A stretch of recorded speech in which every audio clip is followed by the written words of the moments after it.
आज के क्लास में हम लोग शुरू करने जा रहे हैं अपने मैथ में एक बहुत इंपॉर्टेंट चैप्टर का नाम है अलजेब्रा। कई बार आपने ये शब्द सुना होगा अलजेब्रा। कई बार इस शब्द को लेकर आप लोगों को डराया भी गया होगा कि अलजेब्रा बहुत हार्ड होता है, ऐसा होता है, वैसा होता है, सबसे मैथ का टफ चैप्टर है क्लास 6 का, बताया गया होगा। ऐसा मेरे हिसाब से डराया गया होगा। कई बार आप इस शब्द को सुन भी चुके होंगे, आपके जहन में हो सकता है डर भी हो कि अलजेब्रा वाकई में इतना हार्ड होता है क्या। मेरा बात माने ना तो अलजेब्रा से बढ़िया चैप्टर है ही नहीं।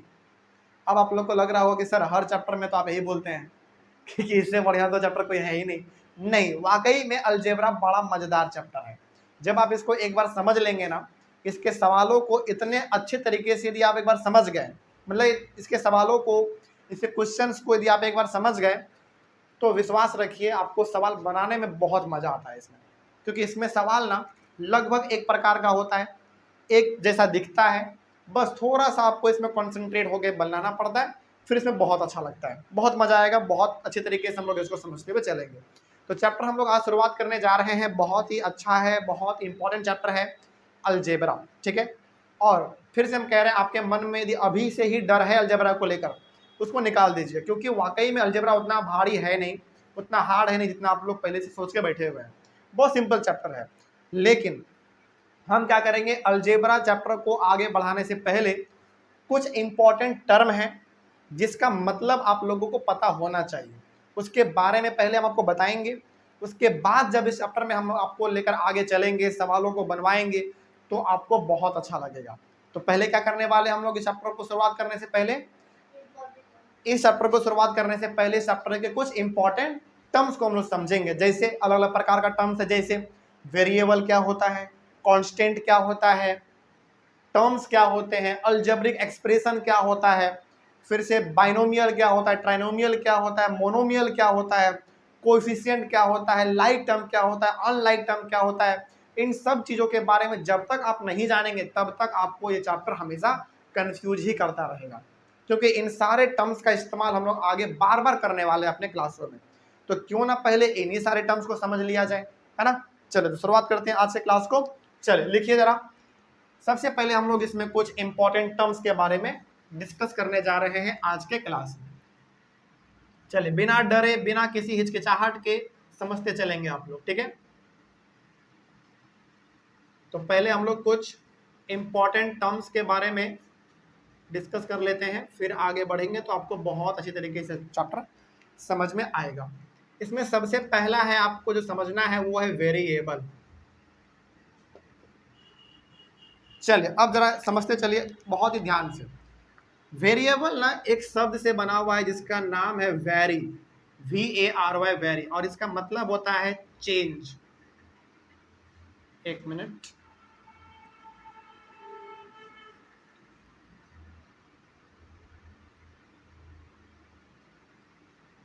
ये क्या हो गया इसको,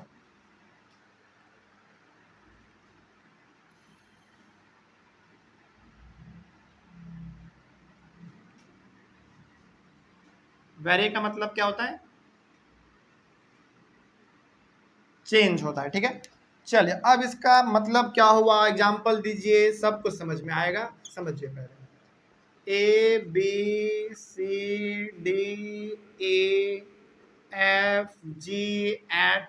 डॉट डॉट डॉट कहाँ तक, जेड तक। अब थोड़ा सा समझिए पहले ये होता क्या। देखिए हमने क्या लिखा यहाँ पे, हमने लिखा वेरिएबल। वेरिएबल जो बना हुआ है वो किस शब्द से बना हुआ है, वैरी से बना हुआ है। और वैरी का मतलब होता है चेंज। मतलब जब भी आप सवालों को बनाते हैं तो क्या वहां पे आपको अल्फाबेट दिखता है, कई बार दिखता होगा, ABCXYZPQRS, ऐसा कुछ अल्फाबेट दिखता है ना। तो ये जो अल्फाबेट आपको दिखता है ए से लेकर जेड तक, इसी अल्फाबेट को हम लोग क्या कह देते हैं मैथ के दुनिया में, वेरिएबल कह देते हैं। कोई दिक्कत इसमें। जब भी आप सवाल बनाएं और आपको वहां पे ए से लेकर जेड के तक के बीच में कुछ भी वेरिएबल, मतलब कुछ भी अल्फाबेट दिख जाए, तो समझ जाइए वो किसका बात कर रहा है, वेरिएबल का बात कर रहा है, पहला बात। दूसरा बात यहाँ पे जो समझने वाला वो ये कि हमने लिखा है कि ये चेंज होता है। सर इसका मतलब क्या हुआ, इसका मतलब है कि वेरिएबल का वैल्यू बार बार क्या होता रहता है, चेंज होता रहता है। जैसे एग्जांपल के तौर पे आप इसको ऐसे समझिए, मान लीजिए आपने पहला क्वेश्चन सॉल्व किया, उसमें आपने x का वैल्यू निकाला 2, ओके। दूसरा क्वेश्चन आपने बनाया, उसमें x का वैल्यू आपने निकाल दिया 4। आपने तीसरा क्वेश्चन बनाया, आपने x का वैल्यू उसमें निकाला 12। चौथा क्वेश्चन आपने बनाया, उसमें x का वैल्यू आया 16। पांचवा क्वेश्चन आपने बनाया, उसमें x का वैल्यू आ गया 20। अब जरा आप एक चीज यहाँ पे गौर से देखिए, ये जो x है ये हमारा क्या कहलाएगा? वेरिएबल कहलाएगा, क्योंकि a से लेकर z तक जो भी अल्फाबेट आपको दिखता है, ABCD EFGHIJKLM कुछ भी जो है z तक, वो क्या है? पहला बात तो वेरिएबल है। दूसरा बात हमने बोला है कि इसका वैल्यू क्या होता रहता है? चेंज होता रहता है। जैसे पहला क्वेश्चन आपने बनाया तो कितना आंसर आया? 2 आया, फिर 4 आया, फिर 12, फिर 16, फिर 20। वेरिएबल तो हमारा x ही रहा, लेकिन इसका वैल्यू क्या होता रहा? चेंज होता रहा। अकॉर्डिंग टू क्वेश्चन क्या होता रहा? इसका वैल्यू चेंज होता रहा। मतलब वेरिएबल का वैल्यू अकॉर्डिंग टू क्वेश्चन क्या होता रहता है? चेंज होता रहता है। कोई दिक्कत है इसमें? तो अब यदि कोई चलते फिरते आपसे पूछ ले कि बताओ वेरिएबल से आप क्या समझते हैं, वेरिएबल क्या है, तो आप सिंपली बताइए कि ए से लेकर जेड तक के बीच में जो आपको अल्फाबेट दिखता है वो क्या कहलाता है? वेरिएबल कहलाता है। और वेरिएबल का मतलब होता है क्या? चेंज जो हो सके। अब सवाल है कि सर क्या चेंज हो सके? वेरिएबल का जो वैल्यू है वो क्या हो सकता है? बार बार चेंज हो सकता है। पहला क्वेश्चन बनाएंगे कुछ और आंसर आएगा, दूसरा क्वेश्चन बनाएंगे कुछ और आंसर आएगा, तीसरा क्वेश्चन बनाएंगे कुछ और आंसर आ जाएगा। तो इसका वैल्यू क्या होता रहता है? अकॉर्डिंग टू क्वेश्चन चेंज होता रहता है। हाँ, एक्स वेरिएबल है, लेकिन इसका बार बार वैल्यू क्या हो रहा है? चेंज हो रहा है। इसीलिए बोला गया कि वेरिएबल मतलब जिसका वैल्यू चेंज हो सकता है। ठीक है, हाँ बिल्कुल, 1 से लेकर 5 तक का वेरिएबल आपका एक्स है, लेकिन सबका वैल्यू क्या हुआ? चेंज हुआ ना। बस हो गया, एग्जांपल ही था हमारा। कोई दिक्कत इसमें? आगे बढ़े हम लोग। तो क्या वेरिएबल को कंप्लीट समझा जाए? चलिए, अगला जो इंपॉर्टेंट टर्म है वो है कांस्टेंट। दूसरा नंबर पे आप इसको कांस्टेंट बोलिए या कांस्टेंट टर्म बोलिए, दोनों का मतलब क्या समझना है आपको? सेम समझना है। कई बार आपके सामने वर्ड इस्तेमाल होगा कांस्टेंट, या फिर कई बार वर्ड क्या इस्तेमाल हो सकता है? Constant term. तो दोनों का मतलब क्या समझेंगे आप? सेम समझेंगे। इसका मतलब क्या होता है, थोड़ा सा इसके बारे में समझ लीजिए। इसका वैल्यू कभी भी चेंज नहीं हो सकता। तो यहाँ पे लिख देते हैं शॉर्ट में, डू नॉट चेंज। ये चेंज नहीं होता है। वो क्या होता है फिर? ये फिक्स होता है। It is fixed. इसका एग्जांपल देंगे, आप ज्यादा समझेंगे। जैसे 1 2 3 4 5 6 7 8 9 10 डॉट डॉट डॉट डॉट, कहाँ तक भी हो सकता है। ठीक है, अब समझिए कांस्टेंट या फिर कांस्टेंट टर्म क्या होता है। कांस्टेंट का मतलब होता है सिंपली आपका ये काउंटिंग नंबर, सिंपल। तो काउंटिंग नंबर है, इसका मतलब ये क्या है? कांस्टेंट है। और ये कहाँ तक जा सकता है? इनफाइनाइट तक जा सकता है। तो जब भी आपको मैथ की दुनिया में जो नंबर दिखता है 1 2 3 4 ये सब काउंटिंग नंबर, इसको आप क्या बोलेंगे? कांस्टेंट या फिर कांस्टेंट टर्म बोलेंगे। नहीं, उधर नहीं जाएंगे, वो तो इंटीजर्स हो गया ना हमारा, उधर नहीं जाएंगे हम लोग अभी। फिलहाल अभी इस पे इंटीजर्स का बात नहीं, अभी फिलहाल हम लोग बात कर रहे हैं कांस्टेंट या फिर कांस्टेंट टर्म्स के बारे में। ठीक है ना। अब देखो, ये जो नंबर है आपका 1 2 3 4 5 6 7 8 9 10 ये सब, ये आपका कहलाता है कांस्टेंट। ठीक है। अब सवाल है कि सर आपने यहाँ पे लिखा है do not change, it is fixed, मतलब ये क्या है? समझिए अब जरा ध्यान से। जैसे इंडिया में हम लोग लिखते हैं 4 इस तरीके से, इसका मतलब होता है 4, कोई भी चीज 4 गो। क्या इसी का वैल्यू अमेरिका में चेंज हो जाएगा क्या? वहां भी 4 का मतलब 4 ही रहेगा। क्या वो चेंज हुआ? इसका मतलब ये कैसे वैल्यू होते हैं? फिक्स होते हैं। उसी प्रकार से क्या 4 का वैल्यू जापान में चेंज हो जाएगा क्या? बिल्कुल नहीं, वहां पे 4 का मतलब 4 ही होगा। मतलब कांस्टेंट कभी बदलता नहीं है, वो हमेशा क्या रहता है? फिक्स ही रहता है। यहाँ पे यदि 100 लिखेंगे तो वहां भी 100 ही लिखाएगा। यदि हम यहाँ पे 100 ऐसे लिखेंगे तो ऑब्वियस सी बात है वहां भी 100 ऐसा ही लिखाएगा। तो इसका क्या वैल्यू कभी चेंज होगा? कभी चेंज नहीं होगा। तो अब यदि आपसे वेरिएबल और कांस्टेंट में डिफरेंस पूछे तो क्या बताएंगे आप? पहला तो ये कि वेरिएबल का मतलब होता है ABCD से लेकर कहां तक? जेड तक। इसका वैल्यू अकॉर्डिंग टू क्वेश्चन क्या हो सकता है? चेंज हो सकता है। अब बात करें कांस्टेंट का, तो कांस्टेंट का सिंपल सा मतलब आपका क्या है, काउंटिंग नंबर 1 2 3 4 ये हो गया हमारा कांस्टेंट। तो जब भी मैथ में आप एबीसीडी देख लीजिए जेड तक, वो हो गया आपका वेरिएबल, और जब भी मैथ में आपको कोई नंबर दिख जाए वो हो गया आपका कांस्टेंट। सिंपल है।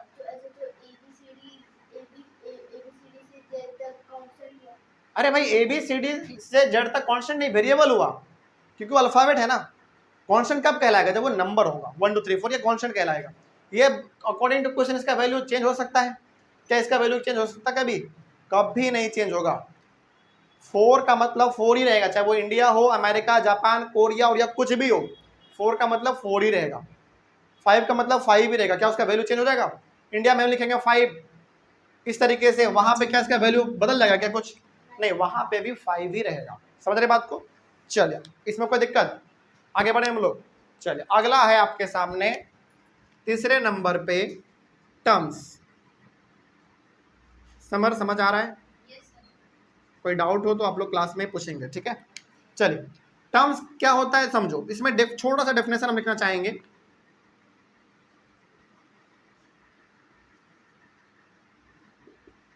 Combination of variable and constant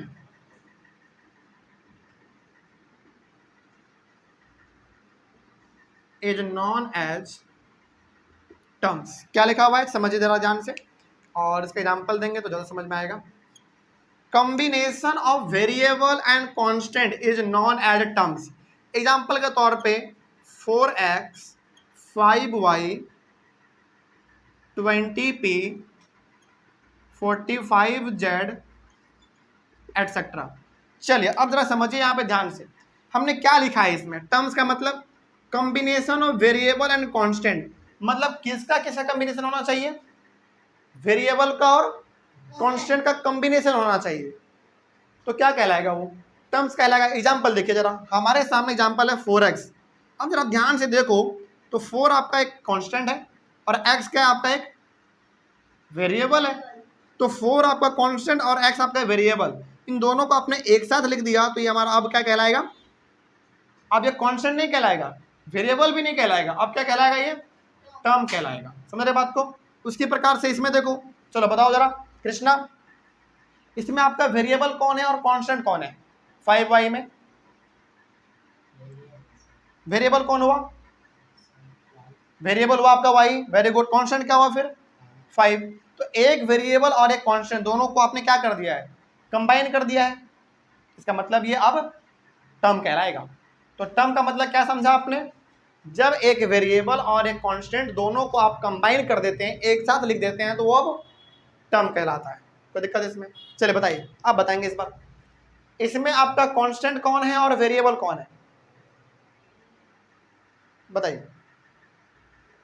इसमें कांस्टेंट कौन है और वेरिएबल कौन है? 45 बोलिए। कांस्टेंट आपका 45 हो गया और वेरिएबल जेड है। सिंपल सा क्या समझा आपने? बिल्कुल सही जवाब है आपका। वेरिएबल का मतलब सिंपल सा ए से लेकर जेड तक का अल्फाबेट आपको कुछ भी दिख जाए जो, वो आपका वेरिएबल है।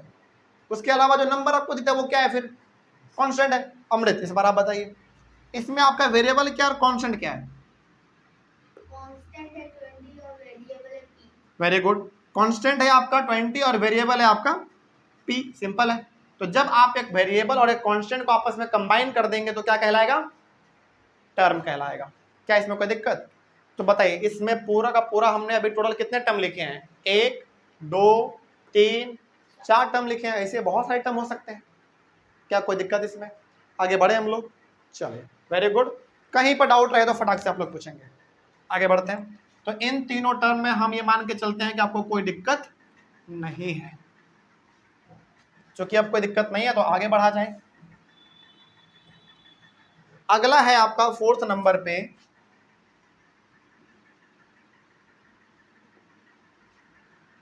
Algebraic expressions.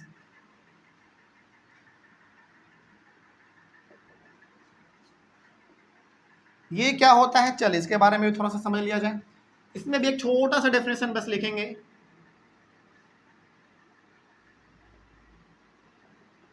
Combination of terms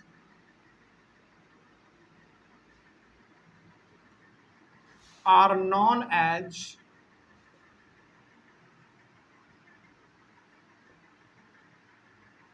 algebraic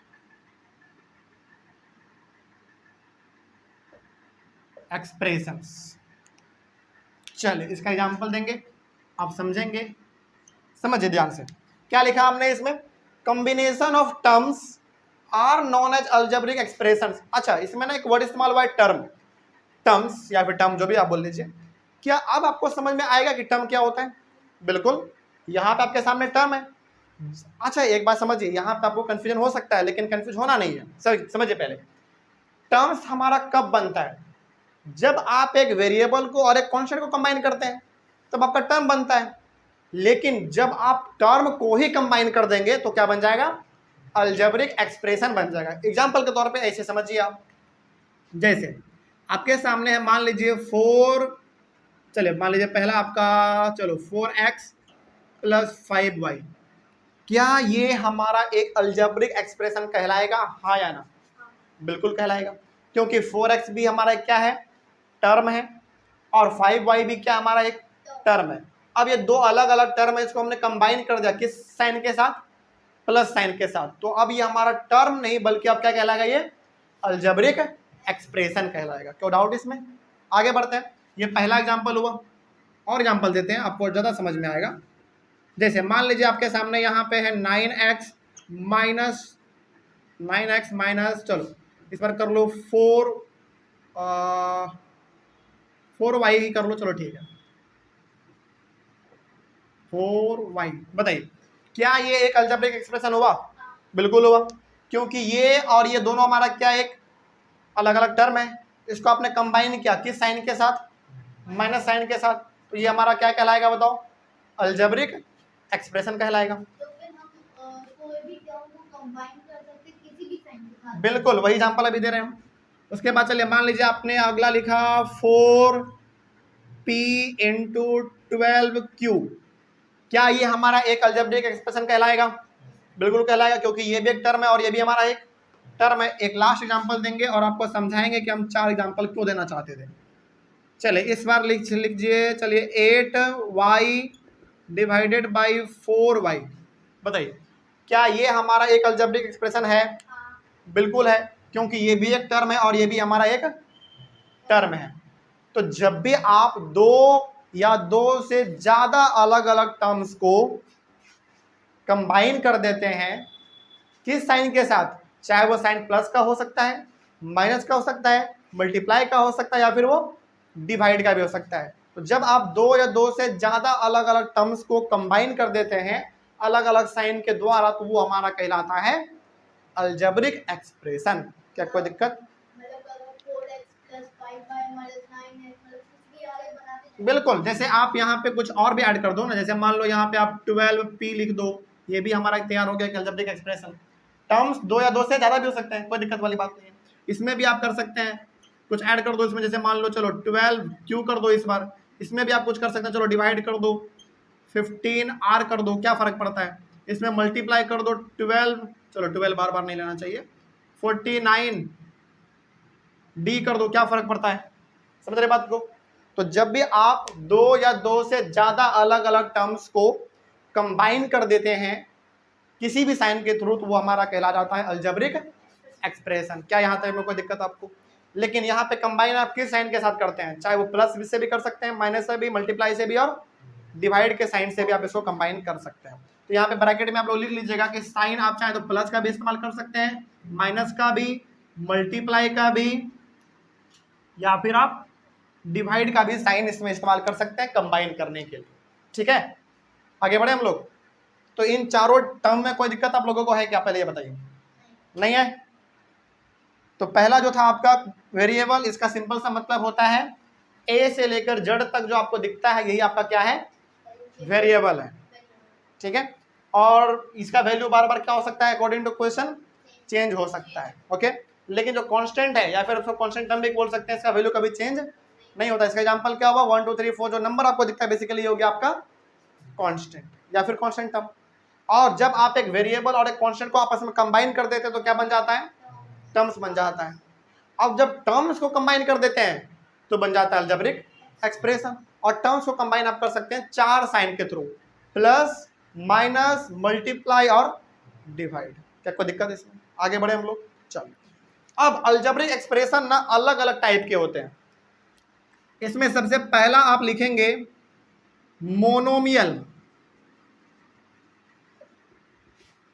मतलब ये जो अलजेब्रिक एक्सप्रेशन है ये अलग अलग प्रकार के होते हैं, जिसमें सबसे पहला हमारा क्या है, मोनोमियल।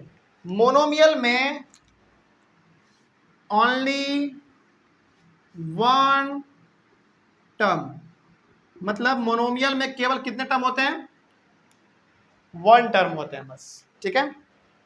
इसका एग्जांपल देख लीजिए, 4x 12q 15y एटसेट्रा। अब जरा यहां पे ध्यान से देखिए, मोनोमियल का मतलब होता है जिसमें केवल कितने टर्म होंगे, 1 टर्म होंगे बस, सिंगल टर्म। तो ये भी हमारा एक सिंगल टर्म है 4x, 12q भी हमारा एक सिंगल टर्म है, ये भी एक सिंगल टर्म है। तो जिसमें केवल एक टर्म दिखे उसको कौन सा बोलेंगे, उसको क्या नाम देंगे, मोनोमियल नाम दे देंगे, ठीक है। अगला है आपका मोनोमियल के बाद बाइनोमियल।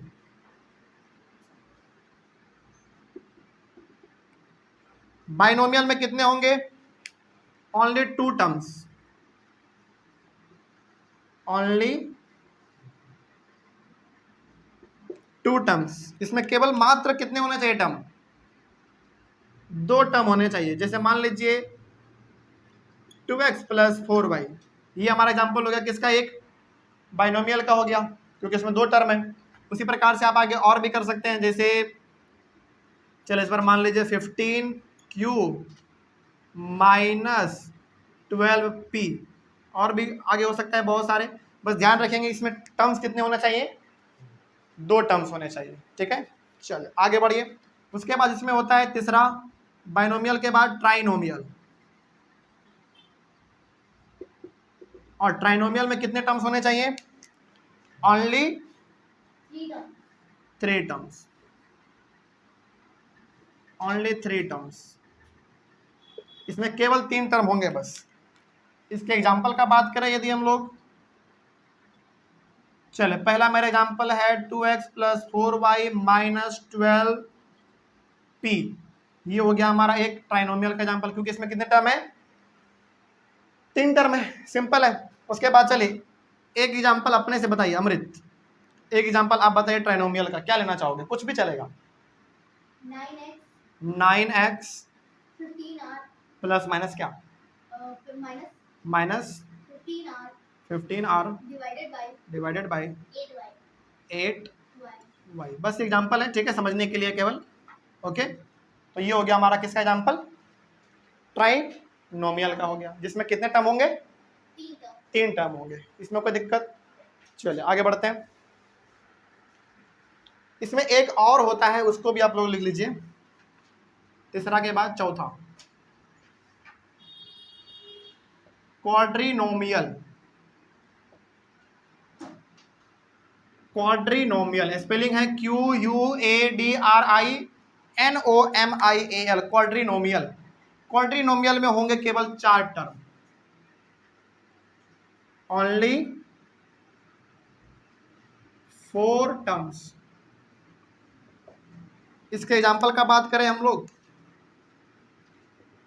तो इसका एग्जाम्पल हो सकता है, चलिए मान लीजिए 9a plus 18b minus plus, ये इसका हो गया एग्जाम्पल। कितने टर्म है बताइए जरा, 1 2 3 4 टर्म है, ये किसका एग्जाम्पल हो गया, क्वाड्रीनोमियल्स का हो गया। कोई दिक्कत इसमें, आगे बढ़े हम लोग, चलिए इतना जल्दी से आप लोग कॉपी करिए, और ऑनलाइन वाले बच्चे आप लोग इसका स्क्रीनशॉट ले लीजिए। तो अलजेब्रिक एक्सप्रेशन को हमने कितने ग्रुप में बांट दिया, 4 ग्रुप में हमने बांट दिया। पहला मोनोमियल, दूसरा बाइनोमियल, तीसरा ट्राइनोमियल और चौथा क्वाड्रीनोमियल, जिसमें कितने होंगे, इसमें 1 टर्म, इसमें 2 टर्म, इसमें 3 टर्म और उसमें 4 टर्म होंगे, ठीक है। चलिए इसको जल्दी से कॉपी करिए, इधर का मिटा दिया जाए, इधर का, ठीक।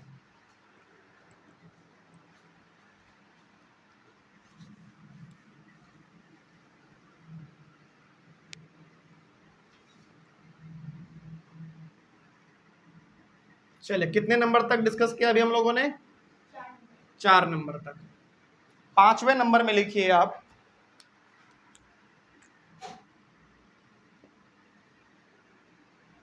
हाँ अलजेब्रिक एक्सप्रेशंस हो गया। चलिए 5वें नंबर में लिखेंगे आप लोग like terms. Like terms, like terms में ना सबसे ज्यादा जो इंपॉर्टेंट है समझना वो है आपका एग्जाम्पल।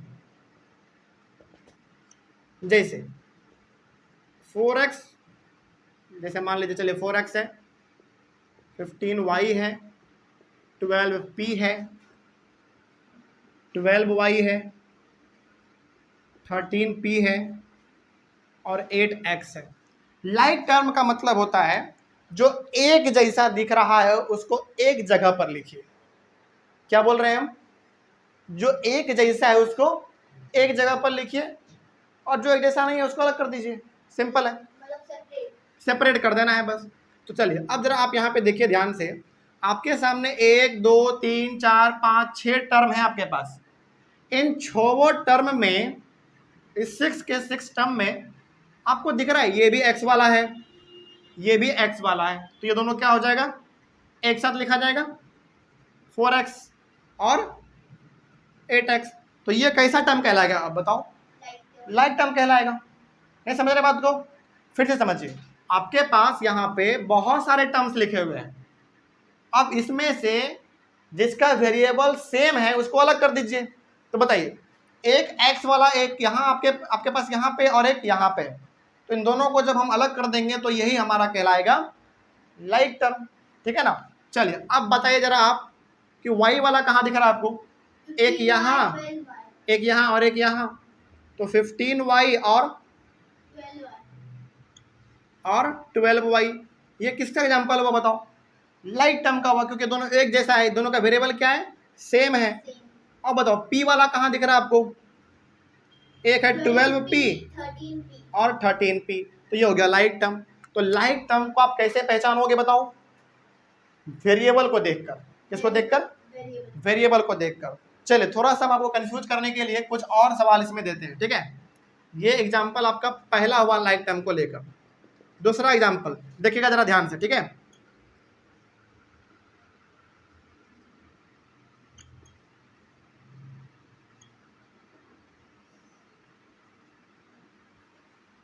चलिए अब बताइए जरा ध्यान से, आपके पास यहाँ पे 4 टर्म है, 1 2 3 4। इसमें क्या बता सकते हैं लाइक टर्म कौन सा है? देखिए इसमें आप देखो पहले वेरिएबल, वेरिएबल यदि आप देखेंगे तो इसका भी x है, इसका भी x है, इसका भी x है, इसका भी x है। इसका मतलब क्या सारा लाइक टर्म है? नहीं। अब अपने वेरिएबल तो देख लिया। लाइक टर्म्स को पहचानने का पहला तरीका क्या है? वेरिएबल को देखना है, और वेरिएबल के बाद फिर किसको देखना है? उसके पावर को देखना है। इसका पावर 2 है और इसका भी पावर 2 है, तो ये दोनों क्या होगा? लाइक टर्म हो गया। समझ रहे बात को? तो ये हो गया हमारा 2x² और कौन सा? 4x², ये लाइक टर्म हो गया। और जो बच गया वो कौन सा है आपका? 3x और ये 9x, तो ये हो गया हमारा अगला लाइक टर्म। क्या इस बात को आप समझ पा रहे हैं? कोई दिक्कत? चलिए आगे बढ़ते हैं। फिर उसके बाद है आपका 5वां नंबर हो गया, 6 नंबर में है अनलाइक टर्म्स। अनलाइक टर्म्स का सिंपल सा मतलब है जो एक जैसा देखने में नहीं लग रहा है ना? चलिए जरा इसका एग्जांपल दिया जाए। इसका एग्जांपल देखिए आप। चलिए हमने आपके सामने लिखा 4x 5x 10x 12p 13x 15x। क्या आप इसमें हमको बता सकते हैं कि अनलाइक टर्म कौन सा है? कौन सा? 12p है अनलाइक टर्म, क्योंकि ये भी x है, ये भी x है, ये भी x है, ये भी x है और ये भी x है, तो सारा क्या हुआ? लाइक टर्म हुआ। सारा लाइक टर्म हुआ। फिर ये कैसा हुआ? अनलाइक टर्म हुआ, क्योंकि ये सबसे क्या है? अलग है। तो अनलाइक टर्म को ऐसे ही पहचानना है। क्या पहचान लेंगे? कोई दिक्कत होगा पहचानने में? तो लाइक टर्म का मतलब हो गया जो एक जैसा दिख रहा है उसको एक जगह पे लिख दीजिए, और अनलाइक टर्म्स का मतलब क्या हुआ? जो एक जैसा नहीं है उसको अलग कर दीजिए, वो हो गया हमारा अनलाइक टर्म्स। क्या यहाँ तक में? हाँ, ये भी सेपरेटिंग ही करना होता है। क्या यहाँ तक में कोई दिक्कत किसी को? नहीं। आगे बढ़े हम लोग। हाँ। चलिए अगला है, इधर का मिटा दें। हाँ। अगला है कोएफिशिएंट।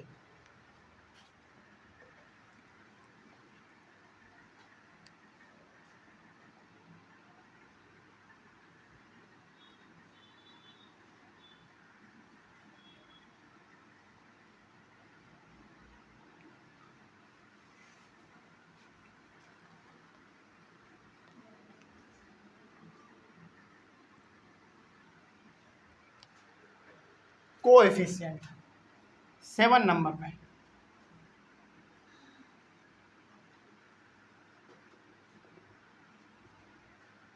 इसमें भी समझाने से ज़्यादा बेटर है कि आप इसका एग्जाम्पल देखिए। जैसे यहाँ पे हमने लिखा 4x, कैसे इसको पढ़ते हैं समझिए। ये जो 4 है ना, ये कहलाता है कोएफिशिएंट किसका? x का। नहीं समझे बात को? तो वो तो कांस्टेंट है। हाँ, कांस्टेंट टर्म को ही हम लोग कोएफिशिएंट की तरह ट्रीट करते हैं। जैसे यहाँ पे लिखा हुआ है 4x, तो हम इसको क्या बोलेंगे कि 4 is the coefficient of x। 4 is the coefficient of x। कोई दिक्कत इसमें? नहीं। चलिए एक एग्जांपल हम आपके बुक से भी दे देते हैं कोएफिशिएंट को समझने के लिए।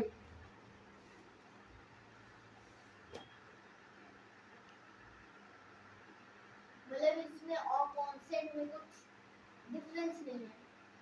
किसमें? नहीं नहीं है, डिफरेंस है, बिल्कुल देंगे। एग्जांपल दे रहे हैं आपके बुक से, तो आपको ज़्यादा समझ में आएगा। चलिए अगला है 5xy, ये आपके बुक का एग्जांपल है। चलिए इसमें यदि हम बोले आपसे कि 5x किसका कोएफिशिएंट है, अब देखो हमने केवल एक सिंगल नंबर नहीं लिया, हमने 5 और x दोनों लिया है, तो 5x किसका कोएफिशिएंट कहलाएगा? y का कहलाएगा। समझ रहे बात को? तो 5x is the coefficient of y। समझ रहे बात को? चलिए एक दो एग्जांपल और देंगे आपको, उसके बाद चलिए आपके सामने है -7x, आपके बुक का है -7xy²। चलिए हम आपसे यहाँ पे सवाल पूछना चाह रहे हैं। क्वेश्चन है इसमें हमारा, x का कोएफिशिएंट क्या है बताइए। y²। नहीं, यहीं पे कंफ्यूज हो गया आप। समझिए, हम इसमें बोल रहे हैं -7y² is the coefficient of x। हमने क्या पूछा इसमें? समझिए, कंफ्यूज हो गए होगे पक्का। पहले इस सवाल को देखिए, पहले सबसे सिंपल वाला देखिए। हमने बोला यहाँ पे कि 4x है, तो 4 हमारा कहलाया कोएफिशिएंट किसका? x का। ये सिंपल था। इसमें आ जाओ, इसमें हमारे पास है 5xy, है ना। हमने बोला कि बताओ 5x से कोएफिशिएंट है, आपने बोला y का, क्योंकि हमने y को इसमें लिखा है क्या?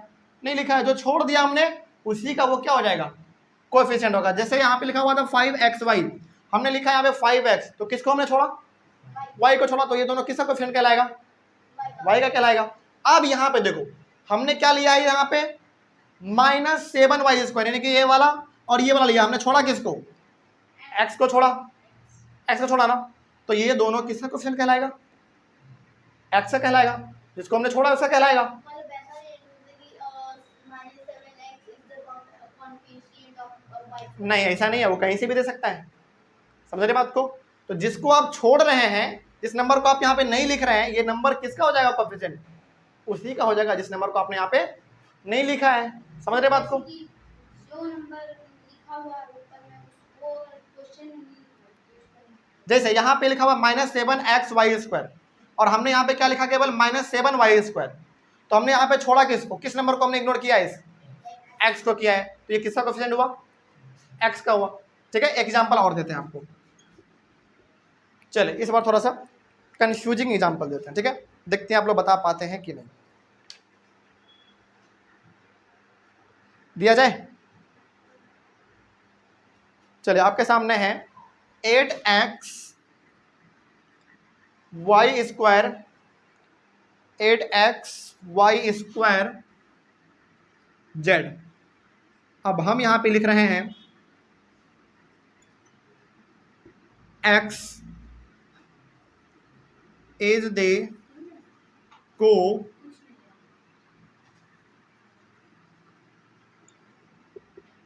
एफिशिएंट ऑफ, चलिए बताइए, हमने लिखा यहाँ पे, पहले सवाल को समझ लीजिएगा, हमने लिखा यहाँ पे 8x y स्क्वायर z और हमने लिखा यहाँ पे केवल x को, तो बताओ x किसका कोएफिशिएंट कहलाएगा?